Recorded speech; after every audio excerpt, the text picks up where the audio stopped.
We're at SF MoMA, and we're looking at Marcel Duchamp.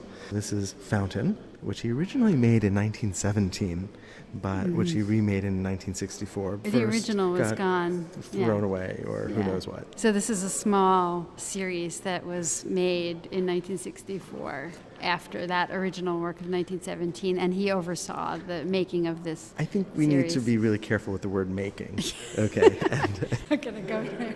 What Duchamp did, of course, is he went to a plumbing supply house that was called Mott and purchased this. And so he didn't make it. Right, so he made it as a work of art. Through the alchemy of the artist, transformed this. He turned the urinal on its side and signed it Armat and dated it. And submitted it to an art exhibition for a new group that he was a founding member of, the American Society for Independent Artists. And their notion was that the juried exhibition that was prevalent in the United States and New York at this time, and remember, Duchamp had just come over from Paris, was in fact a real problem because the jury always selected the traditional work that they were associated with. And this new group wanted to bring in new possibilities. Right, so they were supposed to accept every work that was submitted, but they rejected this one. Well, I think he was really pushing the boundary. He submitted it as sculpture. Well, which to me is even more remarkable, because when you think about sculpture, it has an even more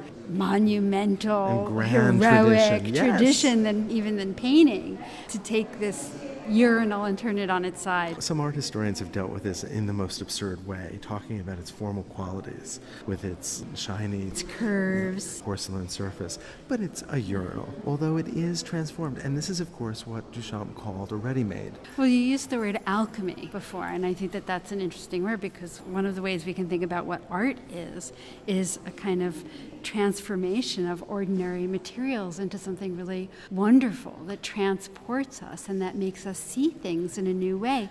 And though he didn't make anything, he is asking us to see the urinal in a new way, not necessarily as an aesthetic object, but to make us ask those philosophical questions about what art is and what the artist does. But he separates craftsmanship and its relationship to the aesthetic enjoyment and to the profundity of a work of art. Just absolutely throwing that out the window. That's the philosophical question he wants to open up. Does art have to be made by the hand of the artist? And of course he's doing it in the most absurd way by putting a urinal forward, calling it Fountain. So what is art? Is it the idea? Is it the concept? Can an artist just have the idea and not make the object? Can art be pure philosophy, pure theory? Exactly.